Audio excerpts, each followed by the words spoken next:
Hi friends, welcome to my channel my family dairy. ఎలా ఉన్నారండి? అందరూ బాగున్నారా? నేను కూడా బాగున్నానండి. మీరందరూ ఎలా ఉన్నారో నాకైతే కామెంట్ సెక్షన్లో కామెంట్ చేయండి. పిల్లలు పన్నీర్ కర్రీ అడిగారండి, అందుకని చెప్పేసి ఇంకా బ్లింకిట్లో పన్నీర్ అయితే ఆర్డర్ చేశాను.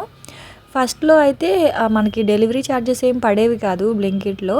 ఇప్పుడు ఏంటంటే మనకి మినిమం ఆర్డర్ అయితే ఉంటుంది. అది కనుక మనం అంటే ఇప్పుడు ఒక్కొక్క ఐటెం తెప్పించుకుంటే డెలివరీ ఛార్జెస్ అయితే పడతాయి. అందుకే మినిమం ఆర్డర్ అని ఉంటుంది. 300 కన్నా ఎక్కువ చేస్తే మనకి డెలివరీ ఛార్జెస్ అనేవి పడవన్నమాట. 50 రూపీస్ అలాగా డెలివరీ ఛార్జెస్ అయితే పడుతున్నాయి. అందుకే ఇంకా కావాల్సినవన్నీ కూడా తెప్పించుకున్నా. అంటే ఇంకా పిల్లలకి ఎలాగో హాలిడేస్ కదా 10th నుంచి, ఇంక వాళ్ళు పిజ్జా అవి కూడా ఎప్పటి నుంచో అడుగుతున్నారు. అందుకని చెప్పి ఇంకా చీజ్ కూడా తెప్పించాను. పన్నీర్ కర్రీ ఇప్పుడు ఇవాళ చేద్దామని చెప్పేసి పన్నీరు, ఇంకా ఆయిల్ ప్యాకెట్ అయిపోయింది. అందుకని ఇంకా ఆయిల్ మామూలుగా నేను నెలకి కావాల్సినవి 5 లీటర్స్ ఆయిల్ ప్యాకెట్స్ తెప్పించుకుంటాను. ఉంటే ఏంటంటే కొంచెం ఎక్కువ వాడేస్తున్నానేమో అని చెప్పి 3 లీటర్సే తెప్పించుకుంటున్నాను. అంటే మధ్యలో అయిపోయినప్పుడు మళ్ళీ తెప్పించుకుంటున్నాను అనమాట. సో ఫ్రీడమే వాడతాను మ్యాక్సిమం. ఇంకా పల్లి ఆయిల్ వాడతాను. పల్లి ఆయిల్ వెజ్ కర్రీస్కి, ఆ తర్వాత పచ్చళ్ళకి ఎక్కువగా పల్లి ఆయిల్ వాడుకుంటూ ఉంటాను అనమాట. సో ఇంకా ఆయిల్ అంతా కూడా బాటిల్లో వేసి పెట్టేసా. ఇంకా పన్నీర్ కర్రీ చేస్తున్నానండి. చాలా సింపుల్గా అయిపోయే పన్నీర్ కర్రీ అనమాట. బేసిక్ పన్నీర్ కర్రీ, కాజు పేస్ట్, తర్వాత అందులో క్రీము, ఇట్లా ఎక్కువ మసాలాలు ఇట్లా ఏమీ లేకుండా మంచిగా గ్రేవీ వచ్చేలాగా ఇవాళ మీకు చూపిస్తాను. సింపుల్గా అయిపోతుంది. ఇది చపాతీతో తినొచ్చు, అన్నంతో కూడా తినొచ్చు, మామూలుగా మనం రైస్తో కూడా కలుపుకొని తినొచ్చు. పిల్లలకి చాలా ఇష్టం అండి. అందుకనే ఇంక ఇవాళ పన్నీర్ కర్రీ. ఇంకా మామయ్య మా వారికేమో మటన్ కర్రీ చేస్తూ ఉన్నాను. సో గ్రీన్ పీస్ ఏంటంటే ఇవి నానబెట్టిన గ్రీన్ పీస్ కాదు. ఇప్పుడు మనకి చలికాలంలో ఎక్కువ ఫ్రెష్గా గ్రీన్ పీస్ దొరుకుతుంది కదా మటరు. సో అవి మొన్న మార్కెట్లో కొన్నే ఉన్నాయి, అందుకే కొన్నే తెచ్చాను. అవైతే ఇంకా ఒక గిన్నెలో ఒలిచి వాటర్ వేసి పెట్టాను. ఆ తర్వాత ఇంకా ఆనియన్స్ 3 ఆనియన్స్ తీసుకున్నానండి. అంటే నేను మటన్ కర్రీలో ఆల్రెడీ ఒక ఆనియన్ వేసేసాను అనమాట ఉడికించేటప్పుడే. అందుకనే ఒక ఆనియన్ మటన్కి, పావు కేజీ పన్నీర్కి 2 ఆనియన్స్ తీసుకోండి. ఇలా చిన్న చిన్నవిగా అయితే కట్ చేసేసుకోండి. ఇంక ఇవాళ ఏంటంటే నేను మొన్న ఐరన్ కడాయిలు తీసుకున్నాను కదా, సో దాన్ని బియ్యం కడిగిన నీళ్ళల్లో 3 days అలాగే ఉంచి, తర్వాత ఇవాళ ఏంటంటే నీట్గా కడిగి తర్వాత దానికి ఆయిల్ రాసి పెట్టాను అనమాట. సో ఐరన్ కడాయి 3 days పాటు కనుక మనం బియ్యం కడిగిన నీళ్ళు గంజి నీళ్ళల్లో నానబెట్టి కడగాలి. అలాగా మళ్ళీ నానబెట్టాలి, మళ్ళీ కడగాలి. అలా ఒక 2-3 times కనుక చేస్తే దాంట్లో ఉన్న బ్లాక్ కలర్లో ఉన్న ఆ రస్ట్ అంతా పోయి మనకి సాఫ్ట్గా వస్తాయి అన్నమాట ఐరన్ కడాయిలు. సో ఇవాళ అలా చేశాను. ఇంక ఇప్పుడు ఏంటి అంటే అందులోనే కూర వండుతున్నాను. నాకైతే ఈ కడాయిలు భలే నచ్చాయండి. హ్యాండిల్స్ ఉన్నాయి కదా పట్టుకోవడానికి, చాలా ఈజీగా ఉందన్నమాట.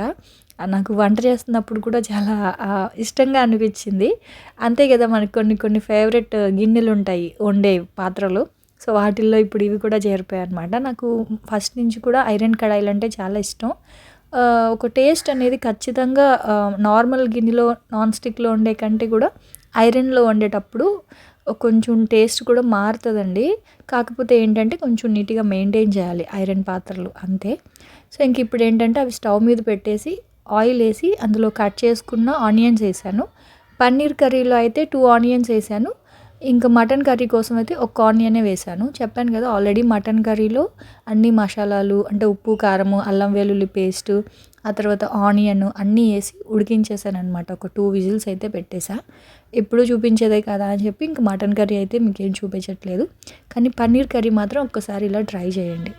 ఇంకోటి ఏంటంటే పన్నీర్ ముక్కలు కూడా చిన్న చిన్నవిగా కట్ చేసి కూరలో ఎక్కువసేపు కనుక ఉడికించామంటే చిన్న చిన్న పన్నీర్ ముక్కలు కాస్త కూరలో ఉడికేటప్పుడు సైజ్ అనేవి కొంచెం పెద్దవవుతాయి.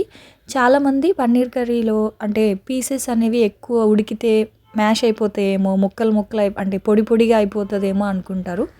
అలా ఏమీ అవ్వదండి. కూరలో ఎంత ఉడికితే పన్నీర్ పీస్ అనేది అంత సైజ్ కూడా పెద్దదవుతుంది. ఉప్పు కారాలు కూడా మంచిగా పట్టుకుంటాయి అన్నమాట. సో ఇంక ఇది వచ్చేసి మటన్ కర్రీ. ఉల్లిపాయలు బాగా వేగిన తర్వాత ఆల్రెడీ ఉడికించి పెట్టుకున్న మటన్ ఉంది కదా, అందులో అయితే వేసేసి ఇంకా అదే ఆ పక్క స్టవ్ మీదకి పెట్టేసా. ఇప్పుడు అదేంటి అంటే కొంచెం బాగా దగ్గర పడితే ఇంకా ఆపేయడమే. ఇంక ఇక్కడైతే ఉల్లిపాయలు వేగిపోయాయి. ఉల్లిపాయలు వేగిన తర్వాత ఒక పావు స్పూను అల్లం వెల్లుల్లి పేస్ట్ వేసుకున్నాను. అదంతా కూడా కొంచెం మంచిగా ఇట్లా వేగిపోవాలి. వేగిన తర్వాత కట్ చేసి పెట్టుకున్న పన్నీర్ ముక్కలు ఉన్నాయి కదా, ఇదిగోండి ఇవన్నీ అందులో వేసేస్తున్నాను అనమాట. చిన్న చిన్నవిగా కట్ చేసుకున్నాను. అప్పుడు ఏంటంటే మనకి ప్రతి బైట్లో ఆ పన్నీర్ పీసెస్ అనేవి తగులుతాయి. బాగా ఉప్పు కారం అవన్నీ కూడా బాగా పట్టుకుంటాయి అనమాట, పెద్ద పెద్ద పీసెస్ కంటే కూడా. తందూరి టిక్కా మసాలా ఇట్లాంటివి చేసేటప్పుడే పన్నీర్ పీసెస్ అనేవి కొంచెం పెద్దగా ఉండాలి. కర్రీ చేసేటప్పుడు ఎప్పుడైనా సరే పన్నీర్ పీసెస్ అనేవి చిన్నగా ఉంటేనే బాగుంటుంది. ఆ తర్వాత ఇంకా ఇంట్లో మనం బేసిక్ మసాలాలు ఉంటాయి కదా, మామూలు కారము, ధనియాల పొడి, గరం మసాలా, జీలకర్ర పొడి, 1/2 స్పూన్ కారము, 1/2 స్పూన్ ధనియాల పొడి, 1/2 స్పూన్ గరం మసాలా, 1/2 స్పూను జీలకర్ర పొడి వేసుకున్నాను. రుచికి సరిపడా ఉప్పు వేసుకొని ఇదిగోండి ఇలా చూసారా కడాయి, ఇలా లోతుగా ఉన్న కడాయిల్లో కూర అనేది చాలా మంచిగా కుక్ అవుతుందండి. సో పన్నీర్ అవన్నీ కూడా బాగా ఉడికిపోయిన తర్వాత ఇక్కడ ఒక 3 టమాటాలు, మీడియం సైజ్ టమాటాలు ఒక 3 మిక్సీ చేసుకొని ఆ ప్యూరీ అందులో వేసేసాను, టమాటా ప్యూరీ. ఇప్పుడు ఇంతే, అందులో కాస్త వాటర్ వేయాలి. అలాగే నా దగ్గర కొత్తిమీర లేదు, అందుకని చెప్పి ఇంకా కొత్తిమీర పేస్ట్ వేసాను. సో కొత్తిమీర ఫ్లేవరు ఉంటుంది, ప్లస్ కొత్తిమీర పేస్ట్ వేయడం వల్ల ఏంటంటే మనకి గ్రేవీ కూడా బాగా వస్తుంది కదా. సో ఇప్పుడు ఏంటంటే కొంచెం వాటర్ అయితే వేసుకున్నా. వాటర్ అనేది పన్నీర్లో కొంచెం ఎక్కువ వేస్తేనే ఉడుకుతుంది కదా. ఉడికేటప్పుడు చెప్పే కదా మీకు, పన్నీర్ అనేది పీస్ కాస్త సాఫ్ట్గా ఉంటుంది, కొంచెం సైజ్ కూడా పెద్దదవుతుంది ఆ వాటర్లో ఉడకడం వల్ల. సో అదైతే సిమ్లో పెట్టాను, ఉడుకుతూ ఉంది. ఇంక ఇక్కడేమో ఇదిగోండి మటన్ గ్రేవీ కూడా అయిపోయింది. అంటే గ్రేవీ కాదు, కర్రీ లాగా అనమాట. సో ఇందులో కూడా నేను అసలు ఏమి కొబ్బరి పేస్ట్ ఇట్లాంటివి ఏమీ వేయలేదండి, జస్ట్ ఉల్లిపాయ అంతే. ఉల్లిపాయ ఉడికించేటప్పుడు వేసాను, ఆ తర్వాత మళ్ళీ ఫ్రైలో కూడా అంటే మనం తిరగమాత పెట్టుకునేటప్పుడు కూడా ఉల్లిపాయ వేసాను. కరివేపాకు అవి అయిపోయాయండి, అందుకే వేయలేదు. ఇంకా మటన్ కర్రీ అయితే అయిపోయింది. ఇప్పుడేమో జీరా రైస్ చేసేస్తా ఉన్నాను. ఇది జీరా రైస్ అయినా అనొచ్చు, గార్లిక్ రైస్ అయినా అనొచ్చు. ఇప్పుడు ఏంటంటే మధ్యాహ్నంకి నాకు మామయ్యకి అనమాట ఇది కొంచెమే చేస్తున్నాను. ఇంకా ఈవినింగ్ పిల్లలకి స్నాక్లా కూడా ఇదే తినేస్తారనమాట, కొంచెం పన్నీర్ వేసుకొని. సో పన్నీర్ కర్రీ ఉంటుంది కాబట్టి నైట్కి చపాతీ చేద్దామని చెప్పేసి ఇంక ముందుగానే ప్లాన్ చేసుకున్నాను. ఇదిగోండి ఇంక ఇక్కడ ఏంటి అంటే కుక్కర్లో ఆయిల్ వేసేసుకొని అందులో ఒక 1/2 స్పూన్ జీలకర్ర, ఒక 2 పచ్చిమిర్చి, ఒక 4-5 వెల్లుల్లి రెబ్బలు చితక్కొట్టి వేసుకున్నాను. ఆ తర్వాత నానబెట్టుకున్న మామూలు రైసే, బాస్మతి రైస్ అయితే బాగుంటుంది. కాకపోతే మామయ్యకి బాస్మతి రైస్ నచ్చవు, గొంతు దిగదమ్మా అంటారు. ఇంక అందుకని చెప్పి ఇంక నార్మల్ రైస్ వేసేసా అనమాట. సో నానబెట్టుకున్న రైసు, ఉప్పు వేసేసుకొని ఒకసారి మంచిగా కలిపేసి వాటర్ వేసేసుకోవాలి. 1కి 2 గ్లాసులు వాటర్, ఎందుకంటే ఇవి మామూలు బియ్యం కాబట్టి 1 గ్లాస్కి 2 గ్లాసులు వాటర్ అయితే వేసేసుకున్నాను. వేసేసుకొని 2 విజిల్స్ పెట్టేస్తే ఇంకా గార్లిక్ రైస్ అయిపోతుంది. మటన్ కర్రీ తోటి రైస్ చాలా బాగుంటుందండి. నెయ్యి అది వేసాం కదా, అంత స్పైసీగా ఉండదు, కమ్మగా ఉంటుంది అనమాట. సో ఇంక ఇక్కడైతే పన్నీర్ కర్రీ కూడా అయిపోయింది. అసలు మా పిల్లలు ఎంత ఇష్టంగా తిన్నారంటే చూసారా, కూర అంతా ఎంత చిక్కగా గ్రేవీగా వచ్చిందో. ఇంక ఇందులో మనం ఏం వేయలేదు కదా, జీడిపప్పు పేస్ట్ అవి వేస్తే కమ్మగా ఉంటుంది. అయితే మనం రైస్తో తినేటప్పుడు అంటే అన్నంతో తినేటప్పుడు ఇలాగే బాగుంటుందండి. జీడిపప్పు పేస్ట్ వేస్తే అన్నంతో నాకు ఎందుకో నచ్చదు. చపాతీ రోటీస్తో తినేటప్పుడు జీడిపప్పు పేస్ట్ అయితే వేసుకోవచ్చు, కానీ అన్నంతో ప్లెయిన్ వైట్ రైస్తో తినాలి అంటే మాత్రం ఇలాగే చేసుకోండి, ఇలాగే బాగుంటుంది అంటే నా ఒపీనియన్. సో ఇంకా కూరలు అయితే అయిపోయాయి. ఆ తర్వాత ఇంక ఇదిగోండి రైస్ కూడా అయిపోయింది. 2 విజిల్స్ పెట్టేశాను, చక్కగా ఉడికిపోయింది. మంచి నెయ్యి ఫ్లేవరు, నెయ్యి ప్లస్ ఆ వెల్లుల్లి జీలకర్ర ఫ్లేవర్ తోటి రైస్ అయితే అసలు చాలా బాగుందనమాట. నాకైతే చాలా బాగా నచ్చింది. ఎప్పుడు నేను జీలకర్ర రైస్లో గార్లిక్ వేయను, ఇవాళ ఎందుకో వేసా కానీ చాలా బాగుందండి. మీరు కూడా ఎప్పుడైనా ట్రై చేయండి. గార్లిక్ రైస్ కర్రీతోటి చాలా బాగుంది. అయితే ఇంక ఇప్పుడైతే ప్లేట్లో పెడుతున్నాను కదా, యాక్చువల్గా తినడానికి కాదు, థంబ్నెయిల్‌కి ఒక పిక్ తీసుకుందాం అని చెప్పి ఇంక ముందు పెడుతున్నాను అనమాట. యూట్యూబ్ కష్టాలు అంటాం కదా అది.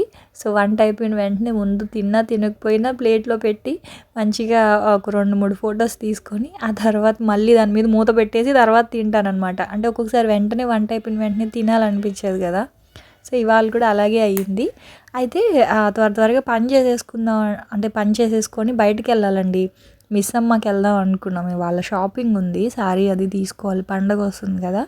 చిన్న షాపింగే, పెద్ద షాపింగ్ ఏం కాదు. సో మిస్సమ్మకి వెళ్దాము అని చెప్పేసి అనుకున్నాను. సో ఎక్కువ బాగా ట్రెండ్ అవుతా ఉంది కదా యూట్యూబ్లో, ఒకసారి చూద్దాము. అక్కడ మంగళగిరి శారీస్ బాగున్నాయి అని చెప్పారు కదా, వెళ్ళి తెచ్చుకుందాం అనుకున్నాము. కాకపోతే ఏమైందంటే ఇవాళ ఏయూలో మీటింగ్ ఉంది. మోడీ గారు వాళ్ళు వస్తున్నారు. సో బాగా అంటే మొత్తం అటువైపు అంతా ట్రాఫిక్ చాలా ఎక్కువ ఉంటుంది. రోడ్ షో కూడా ఉంది అని చెప్పారనమాట. సో ఇంక అంత ట్రాఫిక్లో ఇప్పుడు మనం కనుక వెళ్తే బుక్ అయిపోతాంలే అని చెప్పేసి ఇంక మళ్ళీ అనుకున్న ప్లాన్ కాస్త క్యాన్సిల్ అయ్యింది. లేకపోతే ఇంక అలా వెళ్ళేసి అంటే ఈవినింగ్ వచ్చిన తర్వాత ఇంక మళ్ళీ నేను ఏ పని చేయలేనండి. అంటే ఒక్కసారి బయటికి వెళ్ళి వస్తే అంత పని చేయలేను. అందుకని చెప్పేసి ఇంక మొత్తం ఇంకా గిన్నెలు కూడా ఏంటంటే కొన్నే ఉన్నాయి. కడిగేద్దాంలే చేత్తో మళ్ళీ డిష్ వాషర్లో పెట్టడం ఎందుకులే అని. ఎందుకంటే ఆ 4 ప్లేట్లు తర్వాత ఇంకా ఐరన్వి ఎలాగో పెట్టలేను. ఆ తర్వాత ఆ నాన్ స్టిక్ది కూడా పెట్టలేను డిష్ వాషర్లో. ఇంకెలాగో కడగాలి కదా అని ఇంక ఈ ప్లేట్లు అవి కూడా చేత్తోనే కడిగేస్తున్నాను. కడిగేసి ఇంకా ఫ్రెష్ అయిపోయి వెళ్దాము అని అనుకునే టైంకి ఏంటంటే ఇంకా చెప్పే కదా మీటింగ్ అది ఉండడం వల్ల షాపింగ్ అయితే క్యాన్సిల్ అయింది.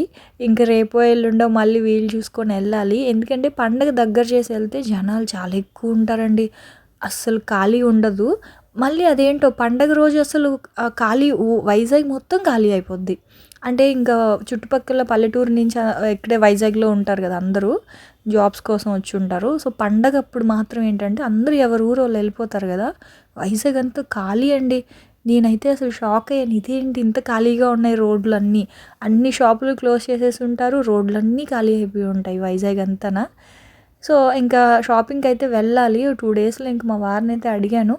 సరే అయితే తీసుకెళ్తానులే, ఇంక ఇవాళ అయితే అవ్వదు, ఈవినింగ్ అయినా వెళ్దాం అనుకున్నాను కానీ ఇంకెందుకులే పాపం తను ఇబ్బంది పెట్టడం అని చెప్పేసి ఇంకా డ్రాప్ అయిపోయాను.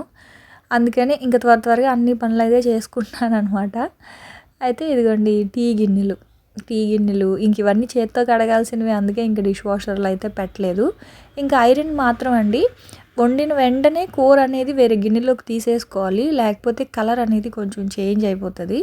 వెంటనే ఒక హాఫ్ అన్ అవర్ లోపలే ఐరన్ కడాయిలో వండిన కూరలు గిన్నెలోకి అయితే తీసేసుకోవాలన్నమాట. ఆ తర్వాత అవన్నీ కడిగేసి మళ్ళీ వాటికి కొంచెం ఆయిల్ అది రాసి పెట్టేసేయాలి.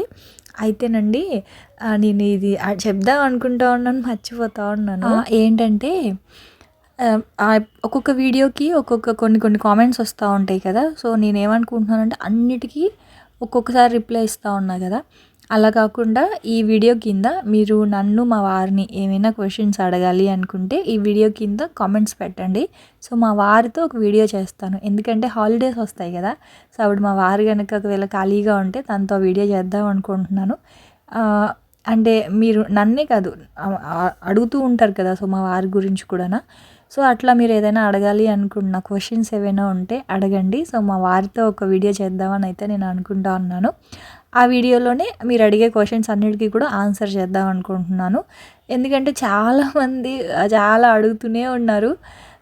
మ్యాక్సిమం నేను రిప్లై ఇస్తాను. కాకపోతే 1, 2 ఏమవుతున్నాయంటే ఇప్పుడు వైటీ స్టూడియోలో మొత్తం అంతా కూడా అన్నీ మారిపోయాయండి. ఇదివరకు ప్రతి కామెంట్ కనిపించేది. ఇప్పుడు ఏమవుతుందంటే లేటెస్ట్గా వచ్చిన కామెంట్సే కనిపిస్తున్నాయి. వెనకాల వచ్చినవి ఏంటంటే వెళ్ళిపోతున్నాయి అన్నమాట, కిందకి వెళ్ళిపోతున్నాయి. సో మనకు కనిపించట్లేదు వాటికి. ఇప్పుడు నేను తిరిగి మీకు రిప్లై ఇద్దామన్నా సరే ఆ వీడియో ఇప్పుడు 2 డేస్ బ్యాక్ వీడియోకి కామెంట్స్ ఉన్నాయనుకోండి, నేను దానికి ఇవ్వలేకపోతున్నాను రిప్లై. ఎందుకంటే ఆ వీడియోకు ఉన్న కామెంట్స్ అనేవి కనిపించట్లేదు. ఇప్పుడు ఇవాళ రేపు వచ్చేవే కనిపిస్తున్నాయి అన్నమాట. మొన్న వచ్చిన కామెంట్స్ అనేవి వెనక్కి వెళ్ళిపోతూ ఉన్నాయి. సో అప్పుడు నేను మీకు రిప్లై ఇవ్వలేను కదా. అలా కొన్ని కామెంట్స్కి రిప్లై అనేది మిస్ అవ్వచ్చు. కానీ నేను మ్యాక్సిమం అన్నిటికీ కామెంట్స్కి అయితే నేను రిప్లై ఇవ్వడానికే చూస్తాను.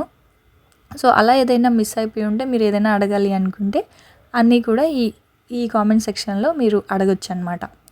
సో ఇంక ఇక్కడైతే సామాన్లన్నీ కూడా కడిగేసానండి. కడిగేసి ఇంకా మొత్తం అంతా షింక్ అంతా కడిగేసాను. అయితే ఇంక ఇవాళ షాపింగ్ అయితే క్యాన్సిల్ అయింది కదా, షాపింగ్ ప్రోగ్రామ్. ఇంకా మధ్యాహ్నం నుంచి పూజ దగ్గర అంతా అంటే దేవుడి మందిరం దగ్గర అంతా కూడా క్లీన్ చేసుకుంటూ ఉన్నాను అనమాట. అంటే టైం సేవ్ అవుద్ది కదా అని చెప్పి. అసలు వైకుంఠ ఏకాదశి వస్తుంది కదా, అందుకని చెప్పేసి ఇంకా మొత్తం భోంచేసేసి ఆ తర్వాత ఇల్లంతా ఒకసారి నీట్గా మాప్ అది పెట్టేసుకొని ఆ తర్వాత పూజా మందిరం అంతా కూడా క్లీన్ చేసుకున్నాను. ఇంకా పూజా మందిరం కూడా క్లీన్ అయిపోయింది కాబట్టి ఇంక ఇవాళతో నా సంక్రాంతి క్లీనింగ్ కంప్లీట్గా అయిపోయిందని చెప్పాలండి.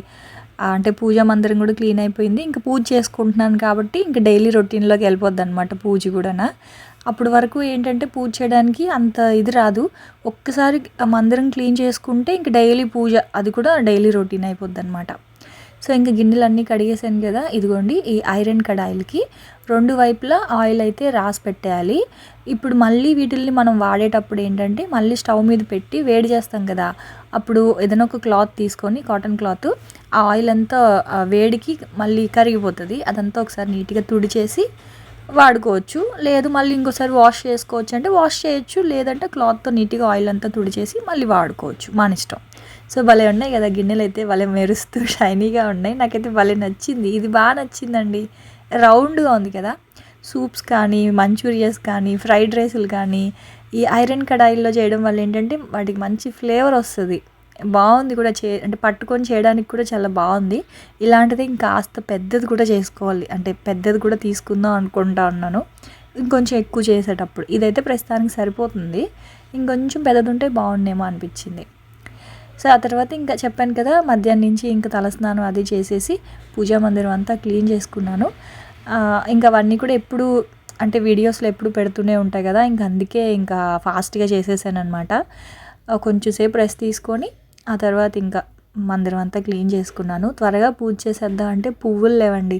ఇవాళ నేను చేసిన మిస్టేక్ ఏంటంటే మేడ మీద మందార పూలు కట్ చేసి ఫ్రిడ్జ్లో పెట్టేసుకుంటే ఒక బాక్స్లో వేసి, ఈవినింగ్ వరకు ఉంటాయి పువ్వులు, కాకపోతే నేను మర్చిపోయాను కొయ్యడం, దానివల్ల పువ్వులు లేవు. ఇంక మా వారు వచ్చే వరకు వెయిట్ చేస్తూ ఉండాల్సి వచ్చింది పువ్వుల కోసం. తను తీసుకొని వస్తే ఆ తర్వాత చేసుకున్నాను పూజ అయితే.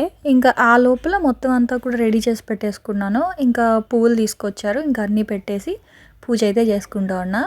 విగ్రహాలకి ఆ చిన్న చిన్నవి ఆ దండలు అయితే భలే ఉన్నాయండి. మనకి ఇక్కడ సింహాచలంలో కూడా దొరుకుతున్నాయి, మరి రేట్ ఎంతో నాకు తెలియదు కానీ చూశాను. ఎవరైనా తెచ్చుకుంటే తెచ్చుకోండి. ఆ దండలు అయితే మాత్రం చాలా క్యూట్గా ఉన్నాయి చిన్న చిన్న విగ్రహాలకి. చూడండి ఆ పాదాల దగ్గర కానీ, శివలింగం మీద కానీ, శివుడి మీద కానీ ఎంత బాగున్నాయో కదా అవి, ఆ రెడ్ కలర్వి. ఇక్కడ రా.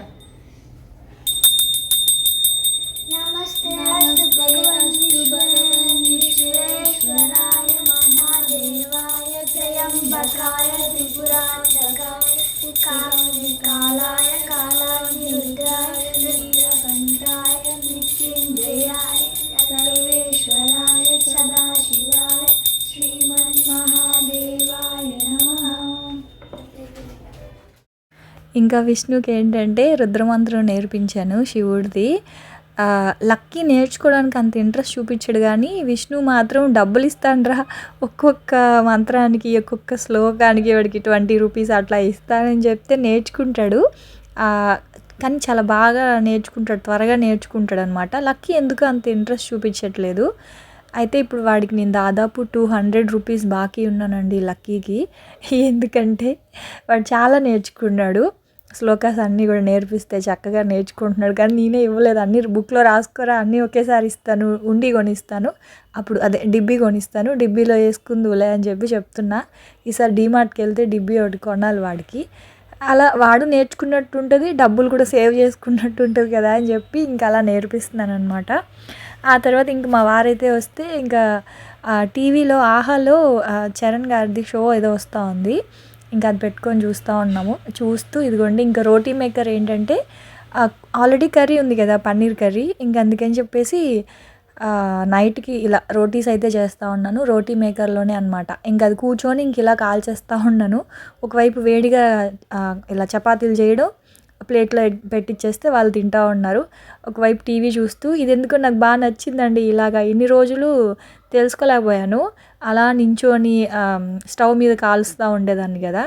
కానీ ఇప్పుడు ఏంటంటే ఎంచక్క హాల్లో కూర్చొని, అంటే వైర్ కూడా అందుతుంది, అందుకని ఇంక కింద కూర్చొనేసి ఆ ప్లగ్ అనేది అక్కడ పెట్టేసి ఇదిగోండి ఇలా రోటీస్ అయితే కాల్చుకుంటూ వాళ్ళకి పన్నీర్ కర్రీ అయితే పెట్టించేసా. మావ ఇంకా రాలేదు, త్వరగా తినేసారు పిల్లలు అయితే, ఎందుకంటే ఈవినింగ్ స్నాక్ ఏం చేయలేదు కదా.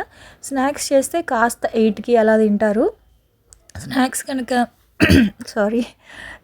కనుక ఏమీ చేయకపోతే ఈవినింగ్ 7:30 కల్లా తినేస్తారనమాట నైట్ డిన్నర్ అయితే. యాక్చువల్గా అదే కరెక్టు, కాకపోతే ఒక్కొక్కసారి స్నాక్స్ చేయాల్సి వస్తుంది, పిల్లలు ఇంకా స్కూల్ నుంచి రాగానే ఆకలి అంటారు కదా, సో అందుకే ఎక్కువ చేస్తా స్నాక్స్ అనేవి. ఆ తర్వాత ఇంకా నాకైతే ఇలా బాగా నచ్చిందండి. చూస్తున్నారు కదా రోటీస్ ఎంత బాగా పొంగుతూ వస్తూ ఉన్నాయో. ఆయిల్ వేయాలా వద్దా అనేది మన ఇష్టం అనమాట. నేనైతే కొంచెం కొంచెం ఆయిల్ వేసుకుంటూనే కాలుస్తాను. సో అదేనండి ఇంక ఇవాల్టి నా డే రొటీన్ వ్లాగ్. సో చూసారు కదా, రేపటి వ్లాగ్లో మళ్ళీ వచ్చేస్తానండి. అప్పటి వరకు ఉంటాను. Bye friends, bye.